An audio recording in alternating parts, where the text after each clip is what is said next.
عمرك عدى عليك موقف في حياتك لما حاجة وحشة حصلت ولقيت نفسك بتقول أنا كنت متأكد إن ده هيحصل؟ عمرك ما حسيت بالشعور ده؟ أنا متأكد كمان إن أنت بعد ما حسيت بالشعور ده، ومتأكد إن أنت مبدئيا أكيد حسيت بيه في حياتك، بس متأكد إن أنت بعد ما حسيت بالشعور ده اتضايقت قوي، لأن أنت كنت شايف علامات معينة بتقول لك، أو في حاجات معينة شواهد بتقول لك إن في موقف سيء هيحصل،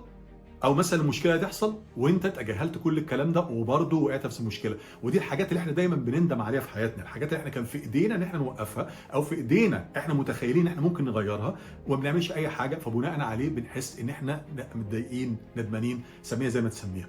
هل حسيت بالموقف ده قبل كده؟ لو حسيت بالموقف ده قبل كده، فده لانك تجاهلت العلامات المؤثره اللي في الاول اللي باينه، او ما يسمى بالانجليزي ريد فلاجز، او لو عايزين نترجمها حرفيه يبقى مثلا ايه، الاعلام الحمراء او العلامات